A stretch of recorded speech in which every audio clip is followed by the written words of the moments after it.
Welcome to four sides TV. Trump సుంకాల దెబ్బకు ఒక్కసారిగా ప్రపంచవ్యాప్తంగా స్టాక్ మార్కెట్ కుప్పకూలుతుంది. ఏదైతే జనవరిలో ట్రంప్ అధికారంలో వచ్చిన తర్వాత రాకమునిపే ఎలక్షన్ క్యాంపెయిన్లో అమెరికాలో గెలుపొందిన తర్వాత అనేక మార్పులు చేర్పులు చేస్తానని ప్రకటించిన ట్రంప్ జనవరిలో అధికారం సేకరించిన తర్వాత ప్రెసిడెంట్గా ప్రమాణ స్వీకారం చేసిన తర్వాత మొట్టమొదటిసారిగా కెనడా మెక్సికోపై ట్రంప్ సుంకాలు విధించాడు. సుంకాలు విధించిన సమయంలోనే గ్రీన్లాండ్లో మాలోనే కలుపుతాం, పనామా కెనాల్ను కూడా మేము స్వాధీనం పరుచుకుంటాం, కెనడాకు 51 రాజధానిగా మా దాంట్లో కలుపుకుంటాం అని అనేక విషయాలు చెప్పారు. అనేక విషయాలు చెప్పడం కాకుండా కెనడా మెక్సికోపై టారిఫ్లు పెంచుతూ వారికి సంబంధించిన ఈ అభియోగం ఏంటంటే కెనడా మెక్సికో ద్వారా మ్యాక్సిమం ఇల్లీగల్ మైగ్రెంట్స్ తన దేశానికి వస్తున్నారు అనే ఒక కారణం.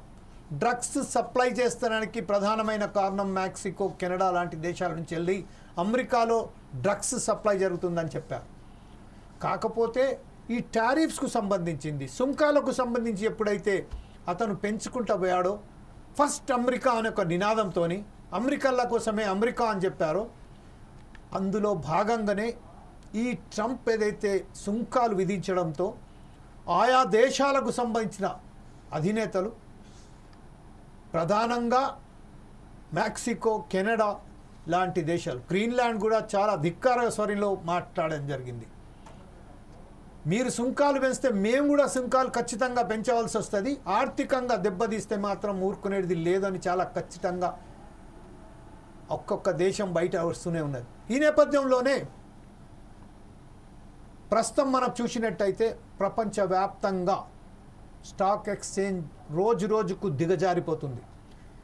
ఈ విషయంపై భారత్, చైనాల మీద ఏదైతే టారిఫ్లు విధించారో అసలు ఉద్దేశం ఏంటి, అమెరికాకు సంబంధించిన ఉద్దేశం ఏంటి, అసలు అమెరికా ఏం సాధించదలుచుకొని ఇంక ఇలా టారిఫ్లు వేస్తున్నారు అంటే చైనాను కట్టడి చేయడానికే అని మన విశ్లేషకులు చెప్తున్నారు. చైనా ఉత్పత్తులను కట్టడి చేయడానికి ఏదైతే ఈ ట్రంప్ తీస్తున్న చర్యలు చైనా మీద పెద్ద ఎత్తున భారం పడుతుందని చెప్పింది.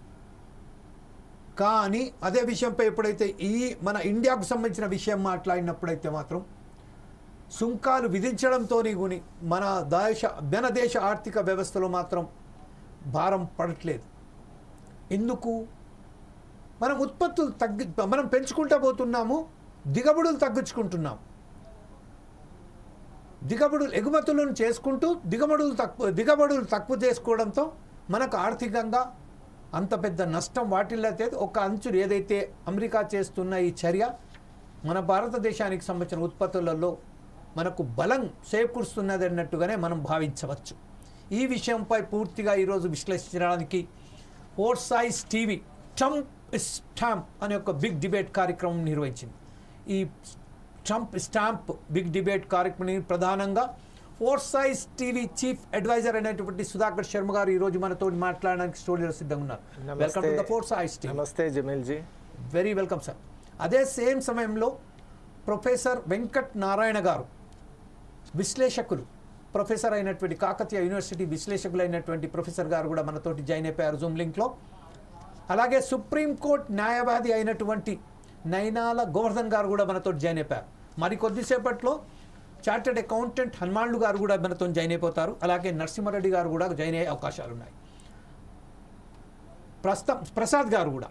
అలాగే ఫస్ట్ మనం ఒకసారి చూసినట్టయితే వాస్తవానికి ట్రంప్ ఏదైతే విధించిన ఈ సుంకాలు మన దేశానికి సంబంధించిన ఎంతవరకు తీసుకొస్తాయి, తద్వారా మనం ఏం సాధించబోతున్నాము, ట్రంప్ ఏం సాధించబోతున్నాడు దీని ద్వారా అనే విషయంపై మనం ఒకసారి సుధాకర్ శర్మతో మొదలు పెడదాం. సుధాకర్ శర్మ గారు, ఇప్పుడు ప్రస్తుతం చెప్పండి, ట్రంప్ విధించిన ఈ ట్రంపుల ఏదైతే మనకు సుంకాలకు సంబంధించిన మన దేశ ఆర్థిక వ్యవస్థ మీద ఎంతవరకు ప్రాబల్యం చూపే అవకాశం ఉంది? Thank you Jameel ji. ఈరోజు ప్రపంచవ్యాప్తంగా కూడా మీరు అన్నట్టు ప్రకంపనలు అనేవి మనం స్పష్టంగా గమనిస్తూ ఉన్నాం. స్టాక్ మార్కెట్ ఒక పతనాన్ని మనం గనక గమనించినట్టయితే ఆ గ్రాఫ్ అనేది ఎందుకు అలా వెళ్తోంది, అలాగే ఈ ట్రంప్ తీసుకున్నటువంటి నిర్ణయం యొక్క పర్యవసానం ఏంటి, కాన్సిక్వెన్సెస్ అని అంటాం. వాటిని మనం మైక్రో ఎకనామిక్ థియరీగా, అలాగే ఇప్పుడు ఉన్నటువంటి ఫోర్కాస్టింగ్ ప్రిన్సిపల్స్ని కనుక మనం అడాప్ట్ చేసి చూసినట్టయితే ప్రపంచ దేశాల్లో ఇది నిజంగా ఈ సందర్భంలో చాలా అవాంఛనీయమైనటువంటి డెసిషన్గానే మనం తీసుకోవచ్చు. అమెరికా ఫస్ట్ అనేటువంటి ఒక నినాదంతో రెండవసారి పదవిలోకి వచ్చినటువంటి ట్రంప్ ఆయన ఉద్దేశం, లక్ష్యం ఎలా ఉంది అంటే ప్రపంచ దేశాలన్నీ కూడా అమెరికా వైపు చూసేటట్టు చేయటం ఆయన ఒక లక్ష్యంగా పరిపాలన కొనసాగిస్తూ ఉన్నారు. ముఖ్యంగా మనం చూసాం, అంతర్గతంగా కూడా డిపార్ట్మెంట్ ఆఫ్ గవర్నమెంట్ ఎఫిషియన్సీ అని డోజ్ అనే పేరుతో ఇలాన్ మస్క్ను ఏదైతే హెడ్గా చేసి నడిపిస్తున్నటువంటి ఆ వ్యవహారం కూడా అమెరికాలో తీవ్ర నిరసనలకు గురి చేసింది. అంటే అడ్మినిస్ట్రేటివ్ సెన్సిటివిటీ అనేది చాలా ముఖ్యం. ఆ సెన్సిటివిటీ ఇండెక్స్ని ఎప్పుడైతే మనం తీసుకుంటామో మనం తీసుకునే నిర్ణయాలు ఏ మేరకు ప్రజల్ని, ప్రభుత్వాన్ని, ఇంకోటి అవి ఏ డైరెక్షన్లో తీసుకెళ్తాయి అనేది చాలా ముఖ్యం. మనం గ్లోబల్గా చూసినట్టయితే ముఖ్యంగా ట్రంప్ దృష్టి ఎప్పుడు కూడా ఇల్లీగల్ ఇమిగ్రేషన్ ఏదైతే జరిగిందో వాళ్ళ మీద ఉక్కుపాదం మోపాలి అనేటువంటి ఒక దృఢ సంకల్పంతో ఆయన పదవిలోకి రావడం జరిగింది. మరి ఆ విషయంలో ఆయన చాలా వరకు కృతకృత్యుడైనట్టే మనం చూస్తున్నాం. మెక్సికో డిపోర్టేషన్ చూసాం. అలాగే ఈవెన్ ఇండియా కేసులో కూడా we had several military planes carrying our Indians to on account of deportation. మరి ఇలా చూసినప్పుడు మనం ఒక విషయాన్ని స్పష్టంగా గుర్తుపట్టాలి. ఇప్పుడు సిడ్నీ నుంచి హాంకాంగ్ వరకు కావచ్చు, షాంఘై నుంచి టోక్యో వరకు కావచ్చు, ఈ ఎఫెక్ట్స్ ఎలా ఉన్నాయంటే ప్రధానంగా ఎకనామిక్గా చూసినట్టయితే చైనా మీద ఒక లక్ష్యం అయితే స్పష్టంగా కనిపిస్తోంది. చైనాకున్నటువంటి సప్లై ఛానల్స్, సప్లై రూట్స్, అలాగే సప్లై ఆ పాత్వేస్ ఏవైతే ఉంటాయో వాటిని అత్యంత సూక్ష్మంగా అమెరికా కట్టడి చేసేటువంటి ఒక విధానంలో ఉంది. ఎందుకంటే చైనాకు ముఖ్యంగా లావోస్, కాంబోడియా, ముఖ్యంగా ఏషియాలో మనం చూసినట్టయితే వియత్నాం, ఇవన్నీ కూడా సప్లై చైన్లో భాగాలు. అవన్నీ తీవ్రంగా దెబ్బతింటున్నాయి. మరి ఈ ఎఫెక్ట్ అంతా కూడా సోర్స్ కంట్రీ అయినటువంటి చైనా పైన పడుతుంది. అలాగే మనం గమనించినట్టయితే యూరోపియన్ యూనియన్ విషయం కూడా చాలా ఆశ్చర్యకరంగా ఉంది. ఈ మధ్య మనం ఒక ప్రకటన రీసెంట్గా మనం చూసాం. అక్కడ యూకే ప్రైమ్ మినిస్టర్ కూడా we have to make some measures to counter this kind of situation అని వారు చెప్పారు. మరి ఆ స్టేట్మెంట్ వెనక నిజంగా అక్కడ ఒక అగోనీ ఉంది, ఒక రిస్క్ ఉంది, అలాగే అన్వాంటెడ్ ఒక సినేరియో ఉంది. కానీ దాన్ని ఎదుర్కోవడానికి మనం ఒక ప్రయత్నం చేయాలి అనేటువంటి ఒక డిటర్మినేషన్ కూడా మనకు కనిపిస్తోంది. ముఖ్యంగా ఈ మధ్య కొనసాగుతున్నటువంటి యుక్రెయిన్ అండ్ రష్యా ఈ వార్ కానివ్వండి, ఇజ్రాయెల్ ప్యాలెస్టైన్ ఈ ఇన్కర్షన్స్ కానివ్వండి, వీటన్నిటి దృష్ట్యా, అలాగే మనం మిడిల్ ఈస్ట్, నార్త్ ఆఫ్రికా చూసినట్టయితే అక్కడ సూడానిస్ సిచ్యువేషన్, అలాగే నార్త్ మాలీలో ఉన్నటువంటి ఆ ప్లైట్, ఇవన్నీ దృష్టిలో పెట్టుకున్నట్టయితే ఇది నిజంగా గ్లోబల్గా ఒక పెద్ద ఎకనామిక్ వార్ను సృష్టించేటువంటి దిశగా వెళ్తోందని భావిస్తున్నాను. ఈరోజు ముఖ్యంగా చాలా ఎక్స్పీరియన్స్డ్ అండ్ డిస్టింగ్విష్డ్ ప్యానలిస్ట్ ఉన్నారు కాబట్టి వారి యొక్క వ్యూస్తో మనం ముందుకెళ్దాం. Thank you very much Sudhakar Sharma గారు. ప్రస్తుతం ఏదైతే ఉన్నదో మనం ఒకసారి ప్రొఫెసర్ వెంకట నారాయణ గారి దగ్గరికి వెళ్దాం. ప్రొఫెసర్ వెంకట నారాయణ గారు, ఈ రోజు ఏదైతే మనం డిబేట్ చేపడుతున్నామో ఈ విషయంలో ట్రంప్ తీసుకున్న నిర్ణయాల పట్ల పెద్ద ఎత్తున మొత్తం ప్రపంచవ్యాప్తంగానే నిరసనలు వ్యక్తమవుతున్నాయి. అంటే అలన్ మస్క్ను డోజ్ అధిపతిగా నియమించిన తర్వాత అక్కడ ఉన్న ప్రభుత్వ ఉద్యోగస్తులలో కూడా నిరసన మొదలైపోయింది. విద్యార్థులే కాకుండా, యువకులే కాకుండా అక్కడ ఉన్న ఎవరైతే ఎంప్లాయీస్ ఉన్నారో వాళ్ళు కూడా లక్షలాది మంది రోడ్లపైకి వచ్చేసి ట్రంప్ అండ్ మస్క్కు వ్యతిరేకంగా నిన్న పెద్ద ఎత్తున రోడ్లపై వచ్చారు. ఈ విషయంపై ఇప్పుడు స్టాక్ మార్కెట్ మొత్తం కుప్పకూలినట్టు అయిపోయింది. ఈ విషయంపై మీరు ఎలా విశ్లేషిస్తారండి? చర్చలో పాల్గొంటున్నటువంటి మిత్రులు, అదేవిధంగా జమీల్ గారికి, మన ప్రసాద్ సార్ గారికి, అదేవిధంగా నయనాల గోవర్ధన్ గారికి నమస్కారాలు. ఇది ప్రపంచంలో చాలా హాట్ టాపిక్గా నడుస్తున్నటువంటి రాబోయే ఈ కొంతకాలంలో 1 ఇయర్లో 2 ఇయర్స్లో రాబోయే రోజుల్లో చాలా ఇంకా దీని ప్రభావం ప్రజలపైన భారతదేశమే కాకుండా ఇతర ప్రాంతాల ఇతర దేశాల ప్రపంచ దేశాలపైన కూడా దీని ప్రభావం పడే అవకాశం ఉంది. అయితే ట్రంప్ రావడమే ఇంతకుముందు సార్ చెప్పినట్టుగా ఆయన డిబేట్లోనే అప్పుడు ఎన్నికల డిబేట్లోనే చెప్పాడు. ఏదైతే భారతదేశంలో ఏదైతే జాతీయత అనే భావం ఉందో ఇవాళ మన అమెరికాలో కూడా జాతీయ భావంతో ఆయనే జాతీయత ఇతర దేశాల నుంచి అది ఇల్లీగల్ ఇమిగ్రేషన్ జరుగుతూ ఉంది, ఇటువంటి ఆపాలే. తర్వాత ఇతర ముఖ్యంగా చైనా యొక్క ఆధిపత్యం పెరుగుతూ ఉన్నది అమెరికన్ ఎకానమీ మీద, వాళ్ళు అలాంటిది కంట్రోల్ చేయాలనేటువంటి ఒక జాతీయ ఒక భావాన్ని రెచ్చగొట్టి ఆయనే ప్రెసిడెంట్ కావడం జరిగింది.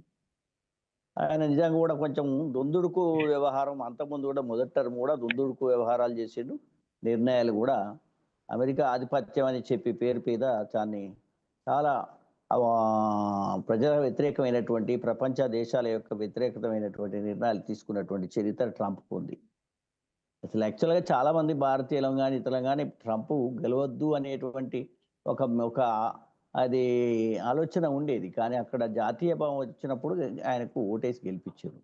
అయితే ఇప్పుడు ఏమవుతుందంటే 1945 బ్రెటన్ వుడ్ కాన్ఫరెన్స్ ద్వారా వరల్డ్ బ్యాంక్స్ ఏర్పడ్డాయి, IMF కానీ IBRD ఏర్పడ్డాయి. ప్రపంచ దేశాల మధ్యన ఒక సులభమైనటువంటి అందరికి అనుకూలమైనటువంటి వ్యాపారాలను ప్రమోట్ చేయాలనే ఉద్దేశంతో వరల్డ్ బ్యాంకు ఆ రోజుల్లో ప్రమోట్ చేసింది. వరల్డ్ బ్యాంక్ కానీ IMF కానీ చేసింది. దాంతో ఏమైందంటే ఎకానమీలో ఈ క్యాపిటలిజం ఉన్నప్పటికీ కూడా ఫ్రీ ట్రేడ్ జరగాలి దేశాల్లో, అనేక దేశాల్లో కూడా, అన్ని దేశాల్లో అప్పుడు ఉన్నటువంటి పరిస్థితుల్లో. సరే, తర్వాత చైనా కానీ అదేవిధంగా మాస్కో కానీ క్యాపిటలిజంతో కనెక్ట్ లేకుండా వాళ్ళు క్లోజ్డ్ ఎకానమీనే ఉన్నది.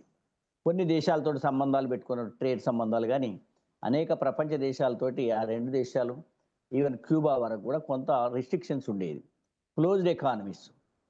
కానీ ఇదే అమెరికా కానీ UK కానీ అనేక ఈ యూరోపియన్ కంట్రీస్ అన్నీ కూడా ఫ్రీ ట్రేడ్ అనేది అన్ని ప్రమోట్ చేయాలని 1945 నుంచి మొదలు పెడితే మొన్నటి వరకు ఫ్రీ ట్రేడ్ను ప్రమోట్ చేసేటువంటి ప్రయత్నాలు చేసిండ్రు. ఈ టారిఫ్స్ అనేటివి తగ్గించుకోవాలని, బైలేటరల్ మల్టీలేటరల్ అంటే ఒక రెండు దేశాల మధ్యన ఈ ట్రేడ్ ఒప్పందాలు, ఒక గ్రూప్ ఆఫ్ నేషన్స్ మధ్య ట్రేడ్ ఒప్పందాలు, ఆ తర్వాత ప్రపంచీకరణ అనేది ఒక మేజర్ ట్రెండ్గా రావడం జరిగింది. 1991 నాటికి వచ్చేసరికి ఘాట్ ఒప్పందం కావచ్చు, రకరకాల ఒప్పందాలతోటి అన్ని దేశాల మీద ఒత్తిడి తీసుకొచ్చింది, ఇంక్లూడింగ్ భారతదేశం మీద ఒత్తిడి తీసుకొచ్చి మీరు ఫ్రీ ఎకానమీ కావాలి, మీ దగ్గర ఉన్న ట్యాక్సులు తగ్గియండి, మీరు వేసే ట్యాక్సులు తగ్గియండి, మాకు రాయితీలు ఇవ్వండి అని చెప్తే భారతదేశం లాంటి డెవలపింగ్ ఎకానమీ ఏం చేసిందంటే అన్ని దేశాలకు ఇవాళ వ్యాపారాన్ని, అదేవిధంగా క్యాపిటల్ మనీ రిసోర్సెస్ను, అదేవిధంగా మానవ వనరులను కూడా ఒక ప్రాంతం నుంచి ఇంకో ప్రాంతానికి బదిలీ కావడానికి అవకాశాలు కల్పించడం జరిగింది. సరే, గత 30-35 సంవత్సరాల నుంచి భారతదేశం లాంటి ఎదుగుతున్న దేశం ఇవాళ ఎంతో కొంత గ్రోత్ పెరిగిందని, తర్వాత GDP పెరిగిందని, పర్ క్యాపిటల్ ఇన్కమ్ పెరిగిందని చెప్పుకుంటున్నారు. సరే, పెరిగింది వాస్తవమే, కానీ అది ప్రజలకు న్యాయం జరిగే విధంగా పంపిణీ జరగలేదని కూడా వాస్తవం. బట్ క్యాపిటలిజం వైపు బాగా పోతున్నది, అంటే ఈ మోనోపలీ సైడు బాగా అట్రాక్ట్ అవుతుంది, ఇంక్లూడింగ్ భారతదేశం కూడా. ఇవాళ ఒక కొద్ది మంది క్యాపిటలిస్టుల చేతిలో భారతదేశ ఆర్థిక వ్యవస్థ ఉన్నట్టే ఇవాళ అమెరికన్ క్యాపిటలిస్టులు కూడా ఇవాళ ఒక ప్రపంచాన్ని శాసించాలనే లక్ష్యంతో ట్రంప్ను ఒక మిస్గైడ్ చేసినటువంటి పద్ధతి కనిపిస్తున్నది. అంటే అత్యంత ధనవంతుడైన అమెరికన్ ఒక ధనవంతుడు ట్రంప్ వెనక ఇవన్నీ సూచనలు చేస్తూ చర్యలు తీసుకోవడం, పూనుకోవడం జరుగుతూ ఉన్నది. దీని పర్యవసరం ఏంటంటే క్లోజ్డ్ ఎకానమీ. మళ్ళీ ఇంతకుముందే మనం కొంతకాలము 1945 బిఫోర్ క్లోజ్డ్ ఎకానమీస్ ఉండేది. దాంతో కూడా 1930s నుంచి 30 నుంచి 39 వరకు ప్రపంచ దేశాలన్నీ కూడా రిసెషన్ ఫేస్ చేసినాయి. అంటే అన్ఎంప్లాయ్మెంట్ బాగా పెరిగిపోవడం, ధరలు బాగా పడిపోవడం, తర్వాత ఈ ఉత్పత్తి పడిపోవడం, నిరుద్యోగ సమస్య బాగా పెరిగిపోవడం. దాంతో ఫ్రీ ఎకానమీ చేయాలి, ఫ్రీ ట్రేడ్ జరగాలి, ట్రేడ్ బ్యారియర్స్ తీసేయాలి అనే ఉద్దేశంతో మనం ప్రపంచ ఎకానమీని ఏకం చేయాలనే ఈ 1945 నుంచి మొదలు పెడితే 90 వరకు మారు జరిగింది. ఆ తర్వాత గ్లోబలైజేషన్ స్టార్ట్ చేసిండ్రు. కాబట్టి ఆఖరికి గ్లోబలైజేషన్లో మనం కాస్త మెరుగైనటువంటి ఫలితాలను సాధించే దిశకు వచ్చినప్పుడు ఇప్పుడు ట్రంప్ పెద్ద భారం వేసిండు. భారతదేశం కూడా ఎఫెక్ట్ కాలేదని చెప్పలేము. ఇది తప్పకుండా భారతదేశానికి కూడా ఎఫెక్ట్ అవుతుంది. ఇదే కొంత మోడరేట్గా భారతదేశం యొక్క ఉత్పత్తుల మీద ట్యాక్సులు వేసిండు. ముఖ్యంగా ఫార్మసీ మీద కొంత వెసులుబాటు కల్పిస్తామని చెప్పినారు. కానీ ఎట్ ది సేమ్ టైం ఇక్కడ అన్ని దేశాల మధ్యన ఉండేటువంటి ఆ వ్యాపారాన్ని పెంచుకోవడం వల్లనే ఇలా గ్రోత్ రేట్ అనేది బాగా పెరుగుతుంది. వనరుల యొక్క transfer and migration of human resource కావచ్చు, లేకపోతే ట్రాన్స్ఫర్ ఆఫ్ క్యాపిటల్ రిసోర్సెస్ కావచ్చు, టెక్నాలజీ, ఇవన్నీ కూడా ఒక దేశం నుంచి ఇంకో దేశానికి ట్రాన్స్ఫర్ కావడానికి అవకాశం ఉండే అట్లా కాస్ట్ ఆఫ్ ప్రొడక్షన్ తగ్గుతుంది. ఎందుకంటే ఎక్కడైతే ఏ పర్టికులర్ వనరులు ఎక్కువ ఉంటాయో అక్కడ ఉత్పత్తి వ్యయం తగ్గుతుంది. ఇంకొక దేశంలో తక్కువ వనరులు ఉన్న కాడ ఉత్పత్తి వ్యయం ఎక్కువ ఉంటుంది. కాబట్టి ఉత్పత్తి వ్యయం తక్కువ ఉన్నటువంటి దేశాల నుంచి మనం దిగుమతి చేసుకోవడం వల్ల మనకు తక్కువ ఖర్చుతోటే ఆ ఉత్పత్తి వస్తుంది. అట్లనే మన దగ్గర ఉన్నటువంటి ఎక్కువ సరుకులు వనరులు ఉన్నటువంటి వస్తువులను, దానికి సంబంధించిన వస్తువులను తయారు చేయడం వల్ల ఉత్పత్తి వ్యయం ఇక్కడ తక్కువ ఉంటుంది. కాబట్టి వేరే దేశాల వాళ్ళు కూడా దిగుమతి చేసుకుంటారు. కాబట్టి బ్యారియర్స్ వేయడం వల్ల, టారిఫ్ వేయడం వల్ల ఏమవుతుందంటే ధరలు పెరుగుతాయి, ఆ దేశంలో పెరుగుతాయి. ఏదైతే టారిఫ్ వేసేటువంటి దేశం అయితే అమెరికా ఉంది, దాని యొక్క ధరలు బాగా పెరుగుతాయి. పెరగడం వల్ల ఏమైందంటే అక్కడ ఆ ప్రజల యొక్క ఆదాయాలు కూడా కొంత ఎఫెక్ట్ అవుతాయి.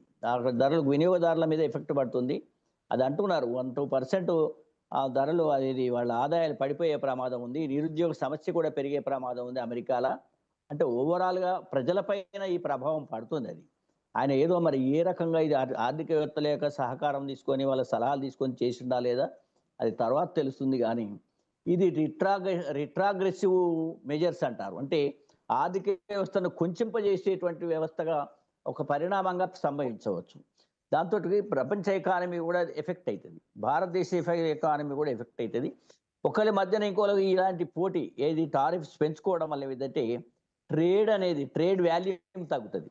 ట్రేడ్ వాల్యూమ్ తగ్గినప్పుడు ఆయా దేశాల యొక్క ఆర్థిక గ్రోత్ రేట్ కూడా పడిపోతుంది, నిరుద్యోగ సమస్య పెరుగుతుంది, ఆదాయాలు పడిపోయే ప్రమాదం. కాబట్టి గ్లోబల్ రిసెషన్ రావడానికి ఇది చాలా ప్రభావం చూపిస్తుంది అనేది ఇది ఉపాధ్యాయునిగా, ఎకనామిక్స్ ఉపాధ్యాయునిగా నాకున్నటువంటి అభిప్రాయం. కాబట్టి ఇప్పటికి ఇది ఒక రకంగా చూస్తే ఏదైతే ఎక్స్పోర్ట్స్ తగ్గిపోతే మనకు కూడా ఇక్కడ ఫర్ ఎగ్జాంపుల్ ఇక్కడ స్టీల్ ఎక్స్పోర్ట్ తగ్గింది అనుకోండి, లేదా ఫార్మసీ ఎక్స్పోర్ట్స్ తగ్గినాయి అనుకోండి, ఇక్కడ కూడా ఒక రకమైనటువంటి నిరుద్యోగ సమస్య పెరుగుతుంది, గ్రోత్ రేట్ పడిపోతుంది. కాబట్టి నేను అనుకుంటే ట్రంప్ మీద నిన్న మొన్న బాగా నిరసనలు జరుగుతున్నాయి. నేను అనుకుంటే ప్రపంచవ్యాప్తంగా కూడా ఈ నిరసనలు జరుగుతాయి.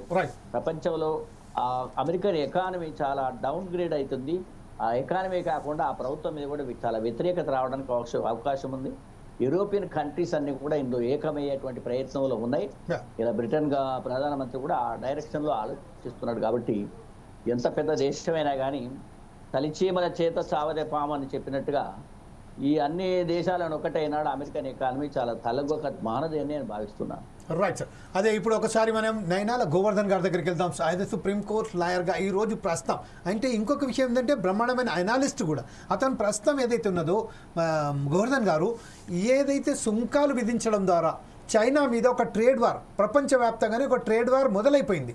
అంటే ప్రపంచ యుద్ధానికి దారి తీసే ముందుగా first of all trade war ఏదైతే మొదలైపోయింది. కానీ దాంట్లో ఎవరు కూడా ఈరోజు అమెరికాకు అంటే ఒక సూపర్ పవర్గా తనకు తాను నిర్ణయించుకున్న అమెరికా ఈరోజు ప్రపంచవ్యాప్తాన్ని ఆధిపత్యాన్ని కొనసాగిస్తాను, నేనే ప్రపంచ పోలీస్గా వ్యవహరిస్తాను అనే నేపథ్యంలోనే ఇటు యూరోపియన్ కంట్రీస్ కానివ్వండి, చైనా కానివ్వండి, ఇండియా కానివ్వండి, ఎక్కడ కూడా ఖాతరు చేయకుండా. ఇంకోటి ఏంటంటే చాలా విచిత్రమైన విషయం, చాలా ఆశ్చర్యకరమైన విషయం ఏంటంటే ఆఫ్రికన్ దేశాలు కూడా తన సంపదను తనే కాపాడుకుంటాం, వేరే వాళ్ళు ఎవరు మా దగ్గరకు ఆధిపత్యాన్ని చెలాయించడానికి, అది ఫ్రాన్స్ అయినా కానివ్వండి, జర్మనీ అయినా కానివ్వండి, అమెరికానైనా కానివ్వండి, మా ఏదైతే మైనింగ్ ఉన్నదో మా మైనింగ్స్లలో మేమే ఆధిపత్యం కొనసాగిస్తామనే ఒక ఆఫ్రికా లాంటి దేశాలు కూడా బయటికి వస్తున్నాయి. ఈ నేపథ్యంలో ప్రస్తుతం ఆర్థికంగా టోటల్గా ఏదైతే పడిపోతుందో అమెరికా ఏదైతే అమెరికాకు సంబంధించిన ఒక స్టేజ్ ఉందో, ఒక ఏదైతే ఒక ప్రపంచ దేశాలలో ఒక భయం అనేది ఉండేనో, ఒక గౌరవం అనేది ఉందో పూర్తిగా పడిపోతున్నట్టుగా మనం భావిస్తున్నాం. ఈ నేపథ్యంలో మీరు దీన్ని ఎలా విశ్లేషిస్తారండి? డిబేట్ లో పాల్గొంటున్నటువంటి ప్రొఫెసర్ వెంకటనారాయణ గారికి, అదేవిధంగా సుధాకర్ సార్కి, జమీల్ గారికి, అలాగే మిగతా సార్ ఒక్క నిమిషం, అలాగే మాతోటి ఈరోజు సీనియర్ చార్టర్డ్ అకౌంటెంట్ అయినటువంటి హనుమాన్ గారు కూడా మనతో జాయిన్ అయిపోయారు. హనుమాన్ గారు కూడా మనం స్వాగతం పలుకుతున్నాం. హనుమాన్ గారికి కూడా very welcome sir, very welcome sir. Hanuman గారు కమాన్ గో హెడ్. న్యాయవాదిగా కంటే కూడా ఒక సామాజిక విశ్లేషకునిగా, అంటే ఈరోజు యాక్చువల్గా ఒక మొత్తం బ్రిటన్ వుడ్స్ ఆర్గనైజేషన్, ఐక్యరాజ్య సమితి ఏర్పడ్డ తర్వాత ఈరోజు మనం ఎదుర్కొంటున్నటువంటి అంతర్జాతీయ పరిస్థితి అత్యంత ప్రత్యేకమైనది. బహుశా చరిత్రలో ఇలాంటి ప్రత్యేక పరిస్థితి ఎప్పుడూ లేదు.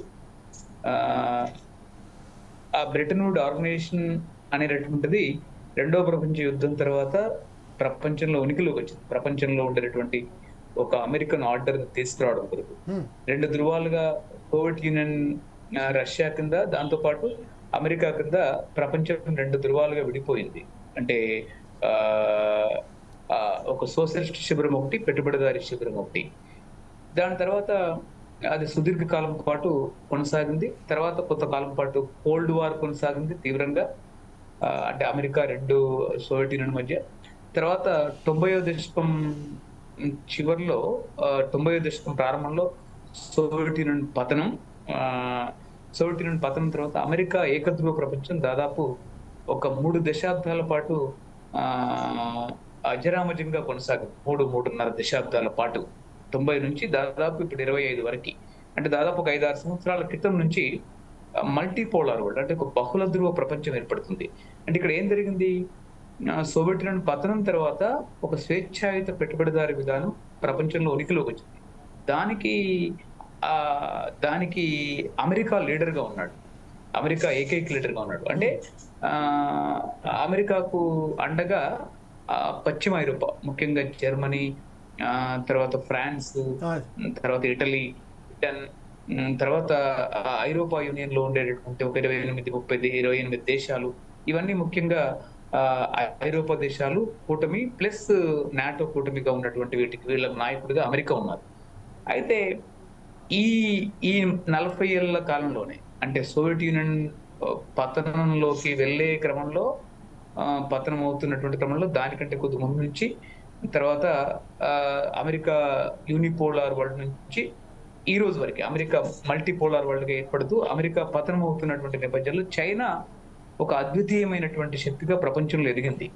అంటే అక్కడ డెంగ్ సియాఓపింగ్ ఎవరైతే వచ్చారో, అంటే మావో చనిపోయిన తర్వాత అతను అంటే క్యాపిటలిజం యొక్క ఇండస్ట్రీని సోషలిస్ట్ రిఫార్మ్స్ తీసుకెళ్లేటటువంటి క్రమంలో ప్రపంచ పరిశ్రమని చైనాకు తీసుకొచ్చి, ఆ పరిశ్రమని ప్రపంచంలో ఎక్కడా లేనటువంటి అతిపెద్దగా అభివృద్ధి చేయడంలో వాళ్ళు విజయం సాధించారు. గత 40 సంవత్సరాల్లో ప్రపంచంలో ఏ దేశం సాధించినటువంటి ఒక అద్వితీయమైనటువంటి అభివృద్ధిని గత 40 ఏళ్లలో చైనా సాధించింది.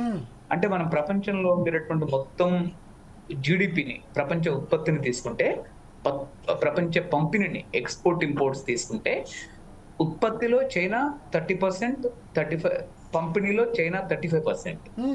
అంటే ప్రపంచం అనేటటువంటిది అన్ని పరిశ్రమల్ని చైనాకు తీసుకొచ్చి చైనా ఒక ప్రపంచ పరిశ్రమల కేంద్రంగా ఎదిగింది. ఈ క్రమంలో 2001లో చైనా WTOలో చేరింది, వరల్డ్ ట్రేడ్ ఆర్గనైజేషన్ లో. వరల్డ్ ట్రేడ్ ఆర్గనైజేషన్ ఎప్పుడైతే చేరారో వాళ్ళు ప్రపంచవ్యాప్తంగా వాళ్ళ దేశంలో ఉత్పత్తి అయినటువంటి వస్తువులను ప్రపంచం అంతా ఎగుమతి చేయడానికి వాళ్ళకి అవకాశం వచ్చింది. ఈ విధంగా వాళ్ళు ఉత్పత్తి చేస్తున్నటువంటి వస్తువులు, వాళ్ళు పంపిణీ చేస్తున్న వస్తువులు మిగతా ఏ దేశ ఫ్యాక్టరీ ఉత్పత్తి చేస్తున్నటువంటి వస్తువుల కంటే అత్యంత చౌకగా ఉన్నాయి. ఇక్కడ అందరు గమనించాల్సింది. దీనివల్ల వీరు ఉత్పత్తి చేస్తున్న, వీరు ఎక్స్పోర్ట్ చేస్తున్నటువంటి వస్తువులతో ప్రపంచంలో ఏ దేశ ఫ్యాక్టరీ వస్తువు, ఏ దేశ వస్తువు కూడా పోటీ పడలేదు. దానివల్ల ఆ దేశాల్లో ఉండేటటువంటి ఫ్యాక్టరీలన్నీ దాదాపు కూలిపోయాయి. ఈ విధంగా చైనాలో శ్రమ కొంతకాలం పాటు 22 దశాబ్దాల పాటు కార్మికుల శ్రమ చాలా చౌకగా ఉండడము, దానివల్ల వాళ్ళు తీసుకున్నటువంటి డెంగ్ షాపింగ్ తీసుకున్నటువంటి రిఫార్మ్స్ వల్ల ప్రపంచంలో ఉండేటటువంటి పరిశ్రమ అంతా కూడా చైనాకు తరలిచ్చింది. పశ్చిమ ఐరోపాలో ఉన్నటువంటి పరిశ్రమ కానీ, ముఖ్యంగా అమెరికాలో ఉన్నటువంటి పరిశ్రమ కానీ, సంపన్న దేశాల్లో ఉండేటటువంటి పరిశ్రమ కానీ, కార్మికుల చౌక శ్రమ ఎక్కడైతే దొరుకుతుందో మిగతా కరెంటు, ముడి సరుకు, అన్ని రకాల ఓడరేవులు, రైలు, అన్ని రకాల సౌకర్యాలు ఎక్కడైతే లభిస్తాయో అక్కడికి పరిశ్రమ తరలిపోయింది. ఆ పరిశ్రమని వాళ్ళు ఏం చేశారంటే మరింత ఆధునీకరించారు. ఈ సందర్భంలో చైనా పరిస్థితి ఎక్కడికి వచ్చిందంటే అసలు అమెరికాను నువ్వా నేనా అనేటటువంటి డీకోడింగ్ కాడికి వచ్చింది. అమెరికన్ జీడిపి ఒక సంవత్సరం అది $21 ట్రిలియన్ అయితే చైనా జీడిపి $19.5 ట్రిలియన్ ఒక సంవత్సర జీడిపి. ఈ విధంగా అమెరికాకు దరిదాపుల్లో వెళ్ళింది. రెండవది, ప్రపంచ ఆర్థికవేత్తల మరొక కొత్త అంచనా ఏంటి అంటే ఇది 2-3 సంవత్సరాల క్రితమే చెప్పారు. పర్చేసింగ్ పవర్ ప్యారిటీ, PPP అంటే ప్రజలు వినియోగిస్తున్నటువంటి ఖర్చులు, వాళ్ళు పెడుతున్నటువంటి ఖర్చు రీత్యా అమెరికా ఆర్థిక వ్యవస్థ యొక్క మొత్తాన్ని చైనా దాటింది అని చెప్పేసి ప్రపంచ ఆర్థికవేత్తలు చెప్తున్నారు. ఈ నేపథ్యంలో ఎవరైతే నిన్న ట్రంప్ కంటే ముందున్నటువంటి డెమోక్రటిక్ పార్టీ అధ్యక్షుడు ఎవరైతే బిడెన్ ఉన్నారో, ఆ బిడెన్ అమెరికా కంటే చైనా మనల్ని మించిపోయేటట్టే ఉందని చెప్పేసి అమెరికాకు అత్యంత కీలకమైనటువంటి ఎన్విడియా చిప్స్ ని, తర్వాత సెమీ కండక్టర్స్ ని, అత్యంత కీలకమైనటువంటి ఆర్టిఫిషియల్ ఇంటెలిజెన్స్ కి కారణమైనటువంటి వస్తువులని, కీలకమైనటువంటి టెక్నాలజికల్ గూడ్స్ ని ఎగుమతి చేయకుండా సుదీర్ఘకాలం పాటు నిషేధం విధించారు. దీనివల్ల ఏమైపోయిందంటే చైనా డెవలప్మెంట్ ని ఆపచ్చు అని చెప్పేసి అమెరికా టెక్నాలజికల్ కంపెనీలు కానీ అమెరికా బిడెన్ అనుకున్నారు. ఆ విధంగా మీరు చూస్తే చాలా ఒక 3-4-5 సంవత్సరాల నుంచి అమెరికాకు కీలకమైనటువంటి సాంకేతిక ఉత్పత్తులని అమెరికా నిలిపేస్తుంది. అయినప్పటికీ కూడా చైనా దానికంటే తక్కువ సాంకేతిక చిప్స్ తోటి డీప్ సీక్ అనేటటువంటి ఒక ఆర్టిఫిషియల్ ఇంటెలిజెన్స్ మోడల్ ను జస్ట్ $5.6 మిలియన్ తో అది చైనాలో ఉండేటటువంటి యువ సాంకేతిక బృందం, చైనా యూనివర్సిటీలో చదువుకున్నటువంటి బృందం తీసుకొచ్చింది. సేమ్ అలాంటి మోడల్స్ ని అటు జెమినీ ఐ కానీ, అదేది గూగుల్ జెమినీ కానీ, లేకపోతే మెటా వాళ్ళు ఫేస్బుక్ జుకర్బర్గ్ మెటా కానీ, లేతే మన మైక్రోసాఫ్ట్ వాళ్ళకు సంబంధించినటువంటి చాట్ జీపీటీ కానీ, లేదా మిగతా అనేక ఆర్టిఫిషియల్ ఇంటెలిజెన్స్ కొన్ని పదుల బిలియన్ డాలర్స్తో, కొన్ని $100 బిలియన్ తో తీసుకొచ్చినప్పుడు కూడా వాటికంటే తక్కువ ఖర్చుతో తీసుకొచ్చినటువంటి ఈ వీళ్ళ ఆర్టిఫిషియల్ ఇంటెలిజెన్స్ మోడల్ యాప్ ఏదైతే ఉందో ప్రపంచ వినియోగదారులందరికీ కూడా అత్యంత చౌకగా ఫ్రీగా ఇచ్చింది. వాళ్ళందరూ అప్పటికి చాట్ జీపీటీ నెలకి $200 డబ్బులు ప్రపంచ ప్రజలపైన కస్టమర్స్ దగ్గర వసూలు చేస్తుంది. ఈ దెబ్బతో వాళ్ళ ఆర్టిఫిషియల్ ఇంటెలిజెన్స్ మోడల్స్ కూడా ప్రపంచ ప్రజలకి పూర్తి ఫ్రీగా ప్రకటించాల్సిన పరిస్థితి ఏర్పడింది. ఈ విధంగా చైనా ఒక సాంకేతిక పరంగా అన్ని విధాలా కూడా అత్యంత శక్తివంతమైన దేశంగా వచ్చింది. ముఖ్యంగా కీలకమైన విషయం, చైనా నావికాదళ రంగంలో అత్యంత పెద్ద ఇది సముద్రం నుంచి మిసైల్స్ ప్రయోగించినటువంటి నావికాదళ ఓడలకు సంబంధించినటువంటి విషయాల్లో చైనా అమెరికాను దాటుతుంది. ఫైటర్ జెట్ లో కూడా అమెరికాను దాటుతుంది. రెండవది అదొకటే కాదు, షిప్స్ నిర్మాణంలో అంటే ఇది ప్రపంచవ్యాప్తంగా ఎక్స్పోర్ట్ ఇంపోర్ట్స్ కారణమైనటువంటి ఎగుమతులు దిగుమతులకు కారణమైనటువంటి షిప్ బిల్డింగ్ లో ప్రపంచంలో అసలు చైనానే ఈరోజు టాప్ లో ఉంది. ఇదివరకు అది అసలు అమెరికా 4th 5th స్థానంలోకి వెళ్ళిపోయింది. ఈ విధంగా ఇది ఎవరో చెప్పిన విషయం కాదు, నేను చెప్పేటటువంటి విషయం అమెరికాలో ఉండేటటువంటి పెంటగాన్ అంటే ప్రపంచ రక్షణ శాఖకు అత్యంత కీలకమైనగా ఉన్నటువంటి ఒక అగ్రగామి రక్షణ శాఖ అయినటువంటి పెంటగాన్ చెప్తున్నటువంటి విషయం. ఈ దాంతో పాటు అమెరికా కానీ అటు ఐరోపా కానీ, ఐరోపాలో ఉన్నటువంటి అగ్రదేశాలైనటువంటి బ్రిటన్, జర్మనీ, ఫ్రాన్స్, ఇంకా స్కాండినేవియన్ కంట్రీలు కానీ, చివరికి అన్ని దేశాలు, ఆసియాలో ఉన్నటువంటి అన్ని దేశాలు కూడా చైనాతో ట్రేడ్ సర్ప్లస్ అంటే ఇంపోర్ట్ ఎక్స్పోర్ట్స్ లో, ఎగుమతులు దిగుమతుల్లో ప్రతి దేశం చైనాకు ట్రేడ్ డెఫిసిట్ ఉంది. ప్రతి దేశం ట్రేడ్ డెఫిసిట్ ఉంది. ఈ విధంగా చైనా అత్యంత పేదరికంలో 60s లో మట్టి తిన్నటువంటి చైనా కార్మికులు వాళ్ళ దేశపు సామాజిక విప్లవంలో గుర్రపు డెక్కలు తిన్నటువంటి వాళ్ళు, చెప్పులు అంటే మనుషులు వేసుకున్నటువంటి తోలు చెప్పులు, ఆకలికి భరించలేక తోలు చెప్పులు తిన్నటువంటి, మట్టిని తిన్నటువంటి, ఆకలితో చచ్చిపోయినటువంటి, అంటే వాళ్ళ దేశంలో సామాజిక సివిల్ వార్ అయిన తర్వాత కూడా ఆ దేశంలో కొన్ని మిలియన్ల మంది ఆకలితో చచ్చిపోయారు. అలాంటి దేశం ఈరోజు సుమారు $4 ట్రిలియన్ ట్రేడ్ రిజర్వ్స్ కలిగింది. అంటే విదేశీ మారక ద్రవ్యంలో $4 ట్రిలియన్. $4 ట్రిలియన్ అనేది మానవ చరిత్రలో ఏ దేశానికి లేదు. బహుశా భవిష్యత్ మానవాళి చరిత్రలో ఏ దేశానికి ఉండదు. ఇంకో కీలకమైనటువంటి విషయం ఏంటంటే వాళ్ళు ఇప్పటికే ఆర్టిఫిషియల్ సన్ ని, అంటే మనకు సూర్యుడు ఏదైతే ఉందో ఆ కృత్రిమ సూర్యుడిని మొన్న ఇటీవలనే ఎప్పుడు బహుశా ఒక 2 నెలల క్రితం కృత్రిమ సూర్యుడిని భూమి పైన సృష్టించారు. అంటే మన బొగ్గు, ఫోజిల్ ఫ్యూయల్, డీజిల్, పెట్రోల్ ఇవన్నీ ఏవి అవసరం లేకుండానే భూమి పైన ఒక ఫ్యాక్టరీలో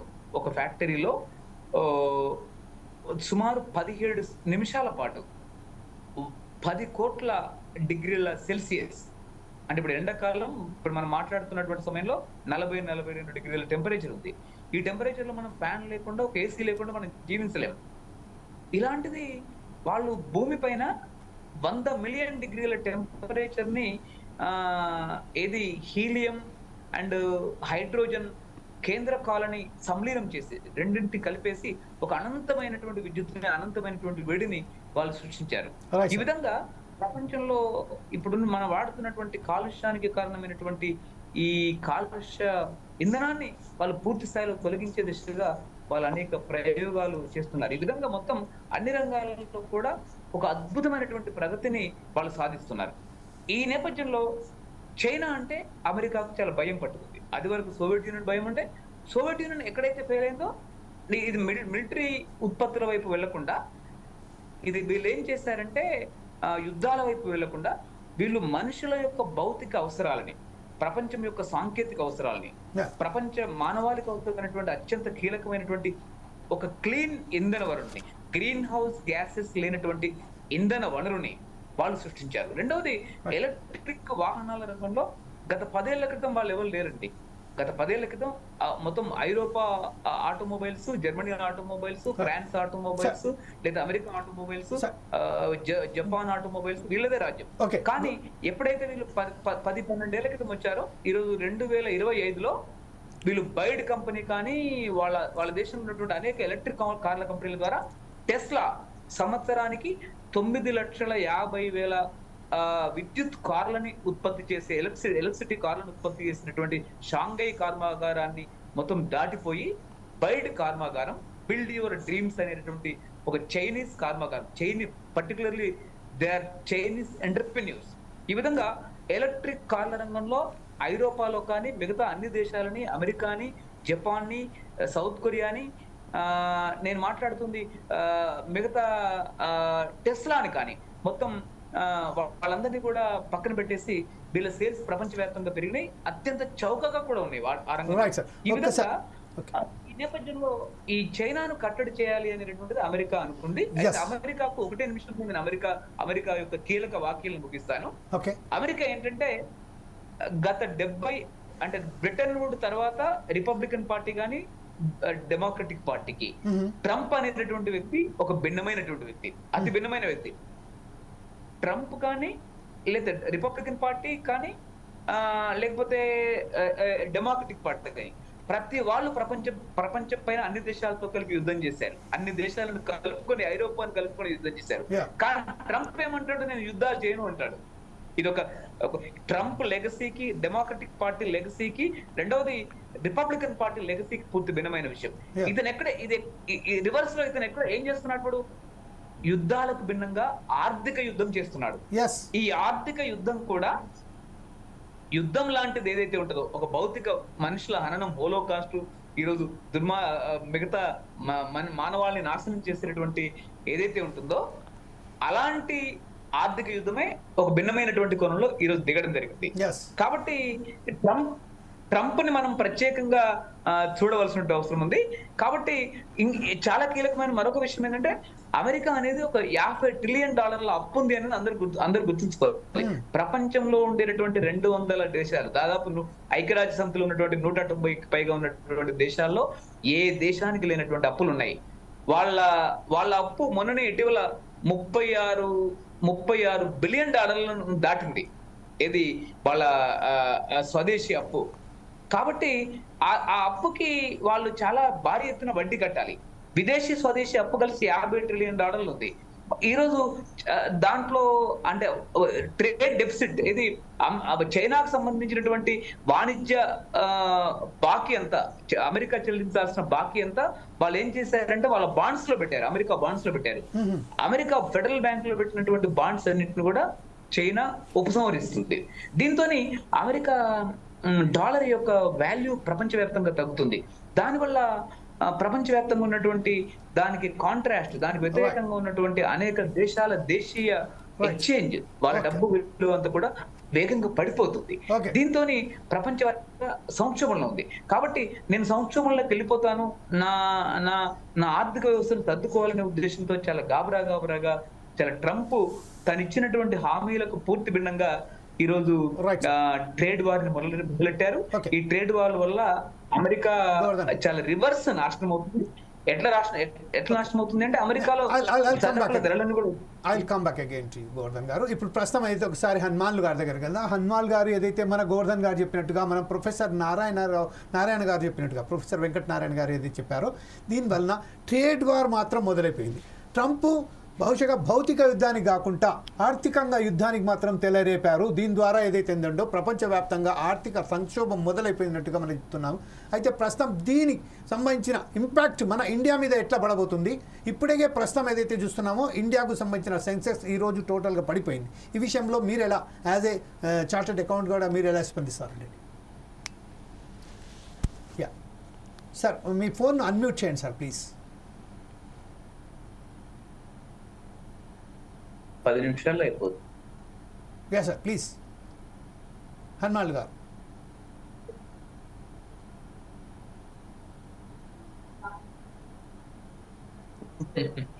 హనుమాన్ గారు, I think that we are getting some problem from Hanuman sir. Venkatanarayana గారు, ప్రొఫెసర్ వెంకటనారాయణ గారు, మీరు మీ దగ్గరికి వెళ్దాం. వెంకటనారాయణ గారు, ఇప్పుడు ప్రస్తుతం ఏదైతే మన మిత్రులు చెప్పారో, గోవర్ధన్ గారు చెప్పినట్టుగా దీన్ని మీరు ఏకభిస్తున్నారు, దీన్ని మీరు ఎలా విశ్లేషిస్తారండి? ఇప్పుడు గోవర్ధన్ సార్ చాలా విస్తృతంగా హిస్టారికల్గా ఏం జరిగింది, ఇప్పుడు అమెరికా ఎకానమీ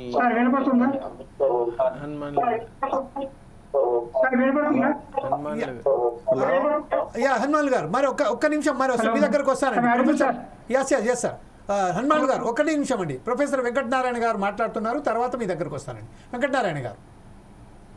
అయితే సార్ చెప్పిన విషయాలతో నేను కూడా ఏకీభవిస్తాను. ఎందుకంటే అమెరికా అనేది ఇంతకుముందున్న ఆధిపత్యాన్ని కోల్పోతుంది కాబట్టి దాన్ని మళ్ళీ ఏదో దాన్ని తిరిగి పునరుద్ధరణ చేయాలనే లక్ష్యంతో ట్రంప్ ఈ నిర్ణయం తీసుకోవచ్చు.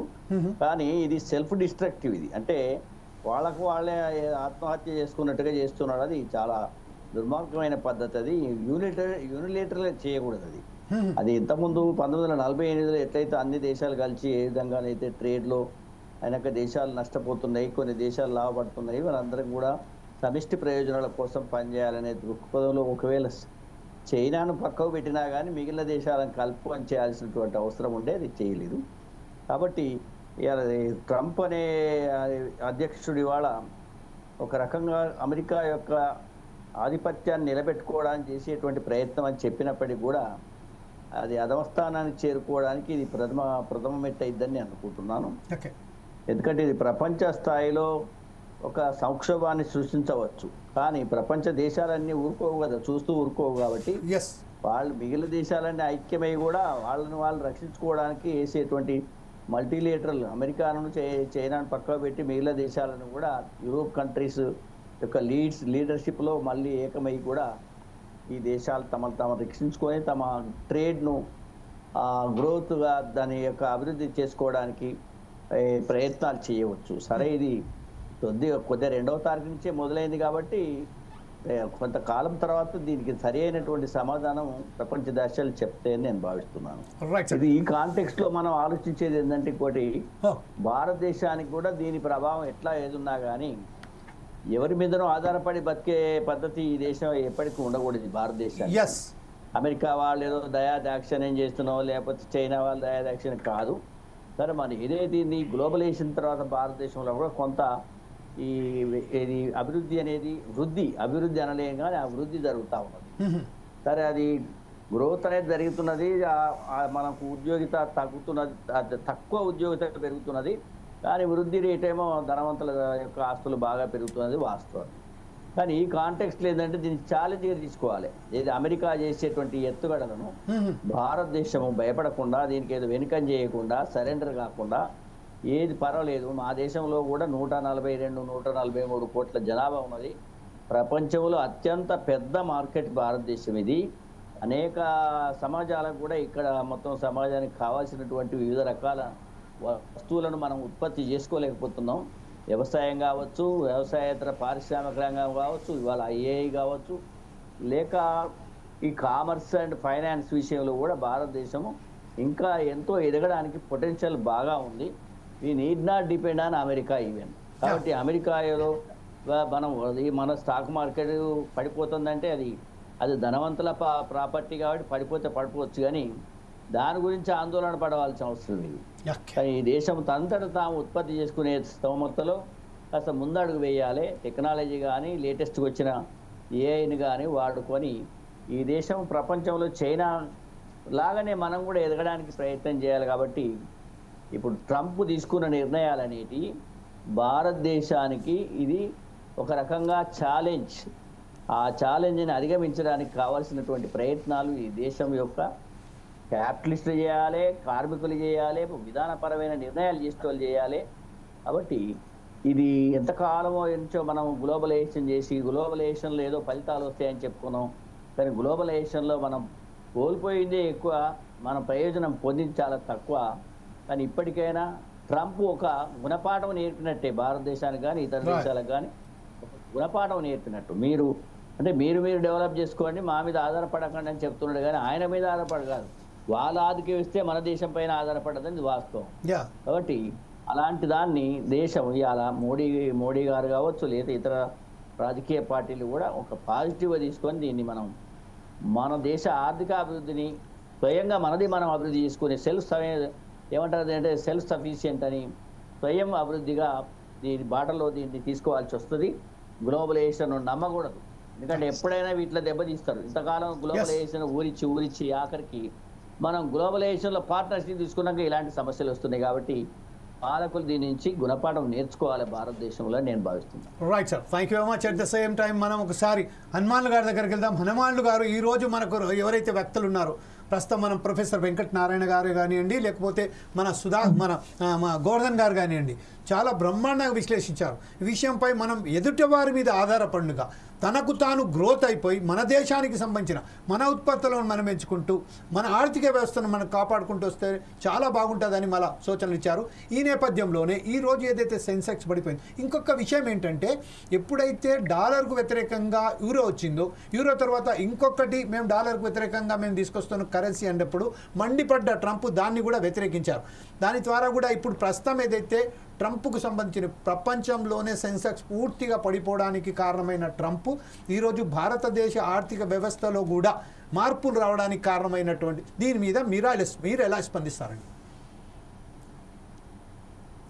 సార్ అందరికీ నమస్కారం. Yeah please sir, go head. అందరికీ నమస్కారం సార్. సార్ నమస్కారం సార్. ఈ ముఖ్యమైన విషయం ఏంటంటే ఇప్పుడు చాలా తీసుకున్న నిర్ణయాల వల్ల మన భారతదేశం పైన ఎఫెక్ట్ టెంపరీగా ఉంటుంది, ఎక్కువగా ఉండకపోవచ్చు కూడా. ఎందుకు సార్ ఒక్క చిన్న విజ్ఞప్తి చేద్దునా సార్ మీకు, ప్లీజ్ మీరు ఏం చేయండి అంటే ఆ ఇయర్ ఫోన్స్ తీసేసి డైరెక్ట్ ఫోన్ లో మాట్లాడండి సార్. హనుమాన్ గారు ఇయర్ ఫోన్స్ తీసేసి డైరెక్ట్ ఫోన్ లో మాట్లాడండి సార్, అట్లనే ఆడియోలో మాట్లాడండి. డైరెక్ట్ మాట్లాడుతున్నాను, డైరెక్ట్ మాట్లాడుతున్నా. మాట్లాడండి సార్. డైరెక్ట్ ఫోన్ సార్ మాట్లాడుతున్నా. ఓకే ఓకే మాట్లాడండి ఇప్పుడు. మాట్లాడండి సార్, మాట్లాడండి. వినపడుతుంది కదా అన్నట్టు. వినపడుతుంది సార్, మాట్లాడండి. భారతదేశానికి టెంపరీ ఎఫెక్ట్ తప్ప లాంగ్ టర్మ్ ఎఫెక్ట్ ఉండదు. భారతదేశం సెల్ఫ్ సఫిషియెంట్ అవుతుంది కాబట్టి ఎలాంటి ఇబ్బంది లేదు మనకు. అది కాకపోతే ఏంటంటే ప్రొటెక్షనిజం అనేది ఇంతకుముందు 90లో అయితే మన గ్లోబలైజేషన్ వచ్చింది. దానికి వ్యతిరేక దేశంలో ఉన్న ఆర్థిక వ్యవస్థని కాపాడుకోవాలి, మ్యానుఫ్యాక్చరింగ్ సెక్టర్ని కాపాడుకోవాలి, ఉద్యోగ ఉపాధి అవకాశాన్ని కాపాడుకోవాలని ఉద్దేశంతో వాళ్ళు ఏం చేస్తున్నారంటే వాళ్ళ కొన్ని ఇండస్ట్రీస్, కొన్ని రంగాలు 30% 40% పనిచేస్తున్నాయి. అవి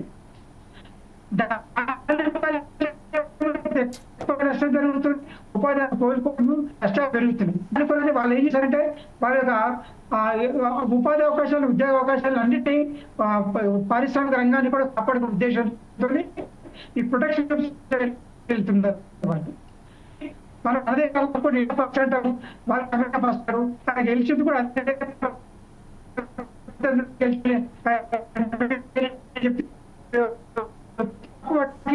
సార్ మన ప్రస్తుతం అయితే చాలా ఇబ్బంది పడుతున్నామండి మీ బాట వినడానికి. హనుమాన్ గారు మీ బాట వినడానికి మేము చాలా ఇబ్బంది పడవలసి వస్తున్నది. ఓకే సార్, మీరు ప్రస్తుతం ఏదైతే ఉన్నదో మనకు చాలా ఇబ్బందిగా ఉన్నది మీరు జనానికి. మీ సిగ్నల్స్ చాలా పూర్గా ఉన్నట్టు కనబడుతుంది. ఒకసారి మీరు ఆ బయటికి వస్తే కొంచెం వినే అవకాశం ఉంటుంది. గోవర్ధన్ గారు అదే కంక్లూడ్గా ఇప్పుడు ప్రస్తుతం చెప్తున్నారు. మన హనుమాన్లు గారు కూడా ఇదే విషయంపై మాట్లాడుతుంటూ దీని మీద మనం ఏదైతే దానికి సంబంధించిన మనం వరి అవ్వాల్సిన అవసరం లేదు. ఖచ్చితంగా మన పురోగతి మనం సాధిస్తున్నాము. మనకు సంబంధించిన ఎలాంటి మనకు వరి అవ్వాల్సిన అవసరం లేదని చెప్తున్నారు. ఈ విషయంపై కంక్లూడ్గా మీరేమంటారండి? చాలా క్లుప్తంగా చెప్పండి ప్లీజ్.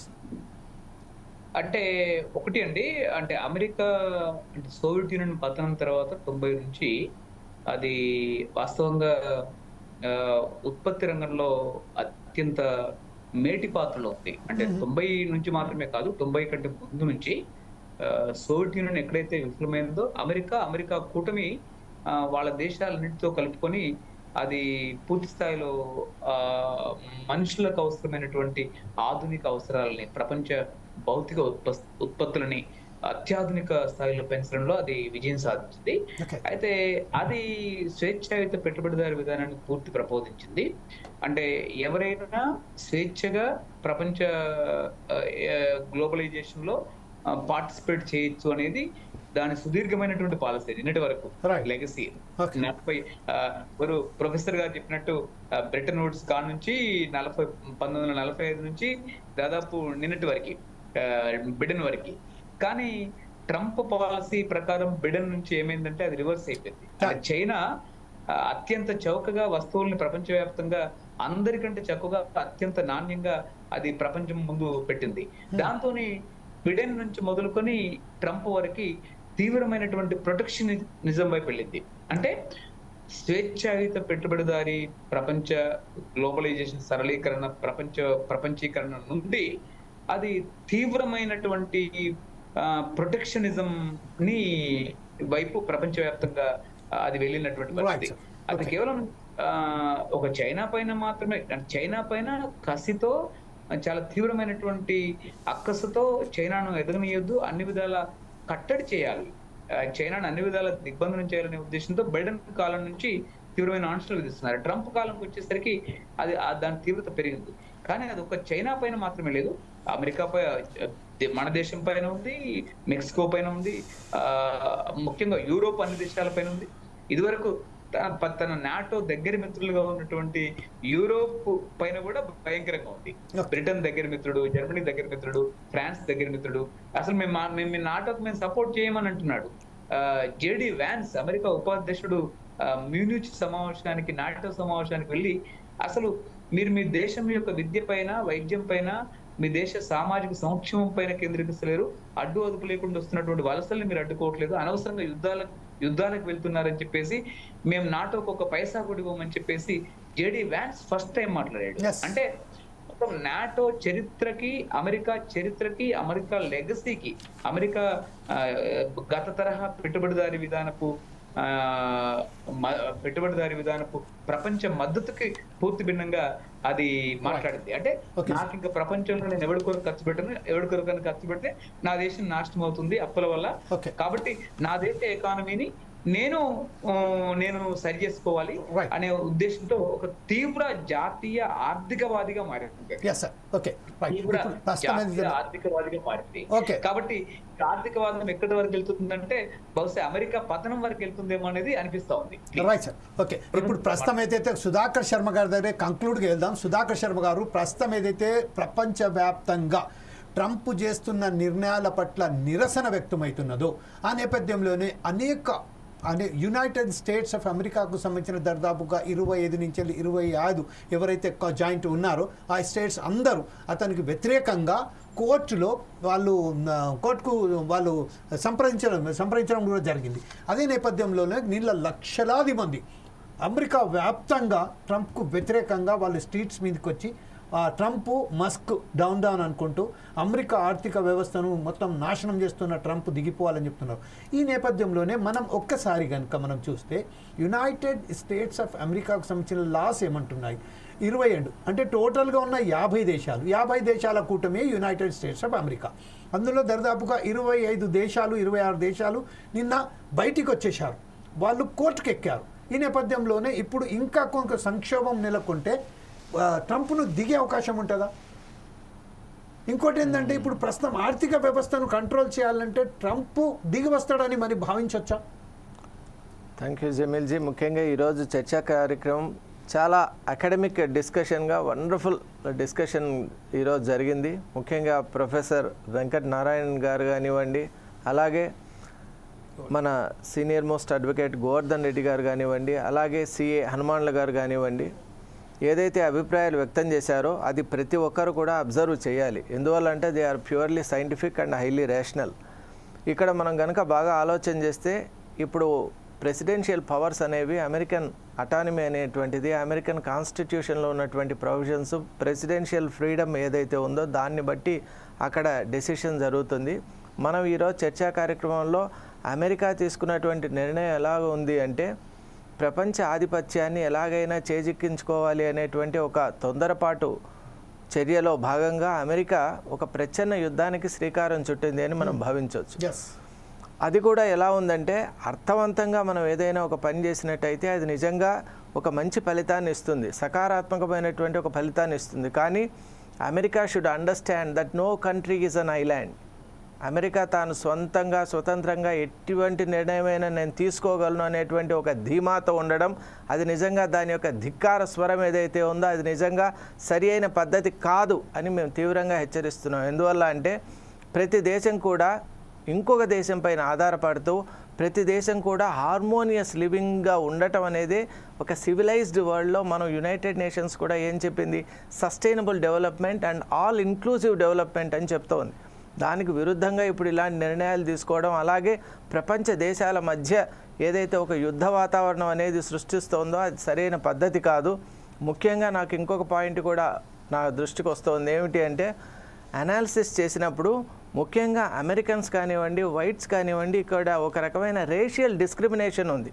ఇక్కడ ఏషియాలో మనకు నిజంగా అపోనెంట్ లాగా ఉన్నటువంటి చైనా కావచ్చు, కానీ చైనా ఏషియన్ కంట్రీగా మనం ఎప్పుడైతే చూస్తామో really we should be proud of it. ఎందుకంటే ప్రపంచ దేశాలే భయపడేటువంటి ఒక ఆర్థిక శక్తిగా ఎదిగింది కాబట్టి ఆ రేషియల్ డిస్క్రిమినేషన్ కూడా వాళ్ళు ఉంది అని నేను భావిస్తున్నాను. వాళ్ళకి ఏషియన్ కంట్రీ ఇలా ఎదుగుతూ ఉంటే తట్టుకోలేకపోతున్నటువంటి అమెరికన్స్ నిజంగా కూడా ఒక రకంగా ఎలాగైనా దాన్ని అణిచివేయాలి అనేటువంటి మార్గాన్ని చూస్తున్నారు. భారత్తో ఫ్రెండ్లీగా ఉన్నా కూడా మనకు కూడా ఒక రకంగా చాలా ఇబ్బందికరమైనటువంటి పరిస్థితులు తెచ్చారు. కానీ Indian scenario is little different. ఎందుకంటే మనకు ఉన్నటువంటి ఈ ఎకనామిక్ డెవలప్మెంట్, ఈ మోడల్స్ ఎలా ఉన్నాయంటే దే ఆర్ రియలీ మన ప్రొఫెసర్ గారు చెప్పినట్టు సెల్ఫ్ సస్టైనింగ్గా ఉన్నాయి, సెల్ఫ్ ప్రొడక్టివ్గా ఉన్నాయి, సెల్ఫ్ డెవలప్మెంట్ దిశగా ఉన్నాయి. కాబట్టి మనం ఈ రిస్క్ నుంచి త్వరగా బయటపడవచ్చు. ఇంకొకటి ముఖ్యంగా మనకు ఉన్నటువంటి యూత్ పాపులేషన్ చాలా ఎక్కువగా ఉంది. కాబట్టి డెఫినెట్గా India will take advantage of this situation. ముఖ్యంగా అమెరికా తీసుకున్నటువంటి అనాలోచిత నిర్ణయం వల్ల ఇటు యూరోపియన్ నేషన్స్కు దూరం అవుతుంది, ఇటు ఏషియన్ జైంట్స్ కూడా దూరం అవుతోంది. అలాగే మిగతా ఉన్నటువంటి కంట్రీస్ ఏవైతే ఉన్నాయో వాటన్నిటికీ కూడా ఒక రకమైనటువంటి అభద్రతా భావం, అంటే హార్మోనియస్గా అమెరికాతో కలిసి long term long standing decisions ఏవైనా మనం తీసుకోగలమా ఇక ముందు? ఎందువల్ల అంటే ఎటువంటి నిర్ణయాలు అమెరికా తీసుకుంటుందో మనం చెప్పలేము. ఎందుకంటే మనకు గోవర్ధన్ రెడ్డి గారు ఒక మంచి పదం వాడారు, it is against the spirit of American legacy అన్నారు. That's quite astounding. ఎందుకంటే that's really a nice thing. ఆ లెగసీకి ఎప్పుడు భిన్నంగా మనం ప్రవర్తిస్తామో అది నిజంగా it will send wrong signals to the partnering countries. కాబట్టి మనం ఇక్కడ యునైటెడ్ నేషన్స్లో ఉన్నటువంటి మెంబర్ స్టేట్స్ మొత్తం కంట్రీస్ ఏవైతే ఉన్నాయో నియర్లీ 200 కంట్రీస్, అవన్నీ కూడా ఎప్పుడైతే మన దేశం ప్రగతి పథంలో సాగాలి అని మనం అనుకుంటామో మన దేశ ఆర్థిక వనరుల్ని అలాగే మన పార్ట్నరింగ్ కంట్రీస్ని అన్నిటినీ దృష్టిలో పెట్టుకొని ఒక సమగ్రమైన విశాలమైనటువంటి హోలిస్టిక్ డెవలప్మెంట్ దిశగా సస్టైనబుల్ మోడల్లో వెళ్ళినప్పుడే ప్రోగ్రెస్ అనేది సాధ్యం. ఇలాంటి నిర్ణయాల వల్ల నిజంగా ఎవరైతే ఈ నిర్ణయాలు తీసుకుంటారో వాళ్ళకే ఎక్కువ ఇబ్బందికరంగా ఉంటుందని నేను భావిస్తూ భారత్ మరింత ఒక ప్రోగ్రెసివ్ ట్రెండ్తో ముందుకు వెళ్ళాలని నేను భావిస్తున్నాను. Thank you very much Sudhakar Sharma గారు, ఈరోజు పార్టిసిపేట్ చేసినందుకు, సలహాలు ఇచ్చినందుకు. అయితే ప్రస్తుతం ఏదైతే ఉన్నదో అమెరికా ఏదైతే ఏకపక్ష నిర్ణయాలు తీసుకుంటున్నదో అది తనకే తాను తన చెట్టును తనే నరుకున్నట్టుగా అనిపిస్తున్నట్టుగా మన ఏదైతే విశ్లేషకులు ఈరోజు మనకు స్పష్టం చేశారు. అదే భాగంలో ప్రస్తుతం ఏదైతే భారత్కు సంబంధించిన ఉత్పత్తులు పెంచి తనకు తాను సస్టైనబుల్గా మనం ప్రపంచంలోనే ధీటుగా తయారయ్యాలని కూడా ఆశిస్తూ రేపు మరొకసారి మనం ఈ విషయంపై మాట్లాడడానికి ప్రయత్నం చేద్దాం. అందువరకు ఈరోజు ఏదైతే పార్టిసిపేట్ అయ్యారో మాకు సంబంధించిన ప్యానలిస్ట్ ప్రొఫెసర్ వెంకటనారాయణ గారికి, అలాగే లాయర్ అయినటువంటి నైనాల గోవర్ధన్ గారికి, అలాగే హనుమాన్లు గారికి, ప్రత్యేకంగా మా సుధాకర్ శర్మ గారికి ప్రత్యేక ధన్యవాదాలు చెప్తూ రేపు మరొకసారి మీ ముందుకు వస్తాం వేరే అంశంపై మాట్లాడడానికి. అప్పటిదాకా చూస్తూనే ఉండండి అవుట్ సైడ్ టీవీ.